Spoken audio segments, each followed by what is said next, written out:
ஆலயா cotton வேட்டிகள், ஷர்ட்டுகள், wedding celebration.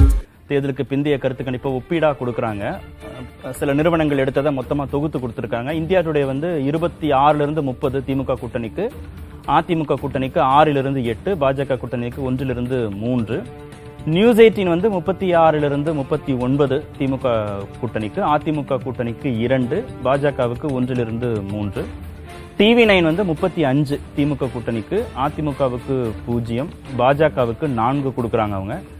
ABP 37 39 திமுக கூட்டணிக்கு, அதிமுக கூட்டணிக்கு 0, பாஜகவுக்கு 2. இதுல ஓவராலா இதுல இருந்து என்ன புரிஞ்சுக்க வேண்டியதா இருக்குன்னா 35 வரைக்கும் திமுக கூட்டணிக்கு, அதிமுகவுக்கு குறைந்தபட்சம் 2. ஆனா பாஜகவுக்கு நீங்க எல்லாம் சொல்ற மாதிரி ஒண்ணு கூட இல்ல அப்படிலாம் இல்லையே ரகு. பாஜகவுக்கு மினிமம் நம்பர்ஸ் இருக்கே. பாஜகவுக்கு சேர்ந்தவங்களா இருக்கணும்னு அவசியம் இல்லையே. இப்ப ஏசி சண்முகம் பாமகவுக்கு இருக்கலாம், வேற யாருக்காவது இருக்கலாம் அப்படின்றீங்களா? அப்படி இருக்கிறதுக்கான வாய்ப்பு இருக்கு. ஏன்னா தர்மபுரியில சான்ஸ் இருக்குதான் சொல்றாங்க. பட் இது நடக்கும் நான் நினைக்கலையே. இல்ல ஹபீஸோ சிந்தனோ இங்க ஸ்கோரே பண்ணாது. சத்தின் கூட சொல்றாருங்க, பாஜகவுக்கு கூட்டணிக்கு வாய்ப்பே இல்ல, பாஜக கூட்டணிக்கே வாய்ப்பு இல்லைன்னா இது எடுத்துக்கும். அப்படி இல்லையே. கிட்டத்தட்ட ஒரு 4 நிறுவனங்கள் குறைந்தபட்ச ஒரு இடமாவது அவங்களுக்கு கொடுத்திருக்காங்களே ஹபீஸ். இல்ல இதுல 2 விஷயங்களை பார்க்கணும். நீங்க எவ்வளவு டிஸ்கிரிபன்சி இருக்கு பாருங்களேன். ஒண்ணுத்துல திமுக 26 லோவஸ்ட், இன்னொன்னு லோயஸ்ட் 37.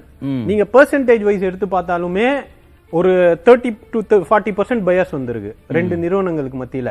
நம்ம ஏற்கனவே சொன்ன மாதிரி இல்ல, நீங்க இத போலாவே பாருங்களேன். போலாவை பாத்தீங்கன்னாவே நீங்க ஆவரேஜா 35 வச்சுக்கோங்க திமுக. நான் அதுதான் சொல்றேன். இல்ல திமுக இந்த எக்ஸிட் போல்ஸை வச்சு நாங்க ஜெயிப்போன்றதை நாங்க நம்பல. நாங்க எங்களுடைய கேம்பெயினிங் ஒர்க், எங்களுடைய இன்டர்னல் சர்வேஸ், எங்க தலைவர் தொடர்ந்து எடுத்து வச்ச பிரச்சாரங்கள், எங்களுடைய கட்சி கட்டமைப்பு 3 வருஷம் நாங்க பண்ணது, சோஷியல் வெல்ஃபேர் ஸ்கீம்ஸ் எங்க தலைவர் கொண்டு போனது, இதை நம்பிதான் நாங்க பேசுறோம். நான் இதுல இருக்கக்கூடிய கிரிட்டிசிசம் என்னன்னா 1 2 3 பாஜக வர்றதுக்கான அரித்மெட்டிக்கே இங்க இல்லையே. இல்ல பாஜகவா பாக்காதீங்க, பாஜக கூட்டணியா பாருங்க. அந்த அலைன்ஸுக்குமே சொல்றேன். அப்ப நாங்க 39 அவர் ஜி.கே. நாகராஜ்ட்ட சிந்தன் தொடர்ந்து கேட்டே இருந்தாரு. அவர் 4 இடம் சொன்னாரு. கோவை, நெல்லை, தென்காசி, தருமபுரி 4 கான்கிரீட் வெற்றினாரு. கோவையில, கன்னியாகுமரி, வேலூர்ல நம்பிக்கை இருக்குன்றாரு. இந்த 2 கூட கழிச்சிருங்க. அந்த 4ல 1 கோவையில பாஜகவுடைய காணாம போன 1 லட்சம் ஓட்டு போன பிறகும் பாரதிய ஜனதா கட்சி ஜெயிக்கும் நம்புற அளவுக்கு பாஜக இங்க வலிமையா இருக்கா? நான் சொல்லல. அவருடைய கேண்டிடேட்டுடைய ஸ்டேட்மெண்ட், பாஜக மாநில தலைவருடைய ஸ்டேட்மெண்ட், 1 லட்சம் ஓட்டர்ஸ் பாஜகவுக்கு ஓட்டு போட வேண்டிய ஓட்டர்ஸ் உடைய பெயர் நீக்கி இருக்காங்கன்னு சொன்ன பிறகு பாஜக அங்க ஜெயிக்கும் நம்புறீங்களா? தர்மபுரியிலையும் ரொம்ப ஸ்ட்ராங்கா நாங்க கண்டெஸ்ட் பண்ணிருக்கோம். எங்கேயுமே திமுக பின்வாங்க போறது கிடையாது. அதனால இந்த எக்ஸிட் போல்ஸ் நான் நேஷனல் லெவல்ல 30% பயாச காட்டுது. ஒரு ஒண்ணுக்கும் இன்னொன்னுக்குமே பாத்தீங்கன்னா ஒரு 30% பயாச காட்டுது. நாங்க திரும்பவும் சொல்றோம், எக்ஸிட் போல நம்பி எங்களுடைய வெற்றியோ தோல்வியோ நம்ப வேண்டியது இல்ல. அது ஒரு அரித்மெட்டிக் கால்குலேஷன், அது அரித்மெட்டிக் தான். நாங்க கிளைம் பண்ற நம்பர்ஸ் இந்த எக்ஸிட் போல வச்சு கிடையாது. ஆனா எக்ஸிட் போல்ஸ்ல அவ்வளவு குளறுபடிகள், அவ்வளவு டிஸ்கிரிபன்சிஸ் இருக்குன்றத தான் நாங்க சொல்றோம். திருசுந்தர், பாஜக கூட்டணியா 4 ஜெயிக்கும்னு இப்ப பேர் சொன்ன பிறகு அதை வச்சு பேசணும்னு வைங்களேன். இப்ப உதாரணமா கோயம்புத்தூர்ல பாமகவுக்கு என்ன இருக்கு? அப்ப பாஜக தனியா கோயம்புத்தூர் ஜெயிக்கும், இதுதான் அவங்களோட பம்பார்ட்மெண்ட். அது உண்மை கிடையாது. தர்மபுரியில பாஜகவுக்கு என்ன இருக்கு? மீதி சொன்னாங்களே தென் சென்னையிலயோ வேலூர்ல என்ன மேஜிக் பண்ண போறீங்களா? தென் சென்னையும் நெல்லையும். நெல்லையில மட்டும் என்ன நடந்துரும்?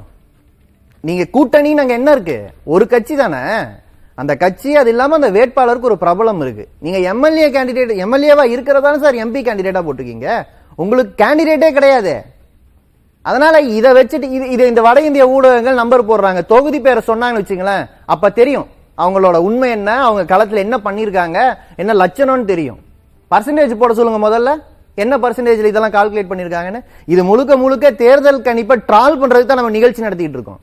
இந்த நிகழ்ச்சியால எந்த பயனும் கிடையாது. இந்த கணிப்புங்கிற பேர்ல இவங்க பண்ற வியாபாரத்தை எக்ஸ்போஸ் பண்றதுக்கு உட்கார்ந்து பேசிட்டு இருக்கோம். வேற ஒண்ணு இதுல பிரயோஜனமே கிடையாது பேசுறது. இல்ல நம்பர்ஸ் வருது, இந்த நம்பர்ஸ்ல சொல்றேன். இது உண்மையா இருந்ததுன்னா நம்ம பேசலாம் சார். அப்படிங்கறத நம்ம ஜூன் 4 தான் பாத்துக்க முடியும். இல்ல சார், இது ஒரு இப்ப ஏன் நேரத்தை வீணடிக்கணும்? பாக்குறவங்க நேரத்தை வீணடிக்கணும், பேசுறவங்க நேரத்தை வீணடிக்கணும். இதுல ஒரே ஒரு பிரயோஜனம், அது மட்டும்தான். வட இந்திய ஊடகங்கள் தமிழ்நாட்டை எப்படி பாக்குறாங்க, இந்த பொலிட்டிக்கல் லேண்ட்ஸ்கேப் அவங்க எப்படி புரிஞ்சுக்கிறாங்க, இது மேல பிசினஸ் பண்ணலாம்னு நினைக்கிறாங்க. அவங்களுக்கு என்ன தைரியம்? அதை தான் பேச முடியும். ஹாப்பி வெட்டிங் ஆலயா என்றும் trending Aalaya happy wedding Aalaya Aalaya cotton வேட்டிகள் ஷர்ட்டுகள் வெட்டிங் செலிப்ரேஷன்